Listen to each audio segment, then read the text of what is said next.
ক্ষমা দেওয়া চাইতে হবে, নাহলে ঘাড় ধরে ক্ষমা চাইবা।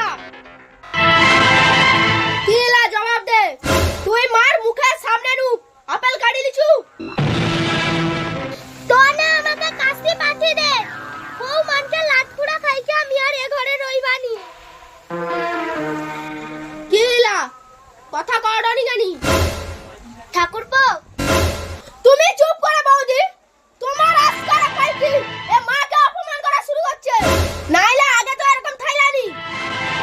কিলা জবাব দে। হ্যাঁ কারি লিতিলি। যা মার পা ধরে কি ক্ষমা চা। আমি কোনো ভুল করিনি, আমি ক্ষমা চাইতে পারবানি। তুই পারবু নি? কি করলে ঠাকুরপো? দে দু চার ঘা দে, আরে দু চার ঘা মার।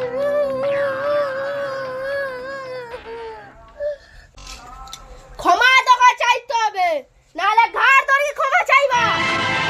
মা যদি অসুখ টাকা গাইলো হলে ছাড়ি দিতে পারে, তাইলে আমি আপেল ছাড়িকে কোনো অন্যায় করিনি। সোলো সোলো, তোর বড় কথাগুলো সোলো। আমি শেষবারের মতন কইডি, তুই ক্ষমা চাইবু কিনা? কইলি তো আমি কোনো ক্ষমা চাইতে পারবানি।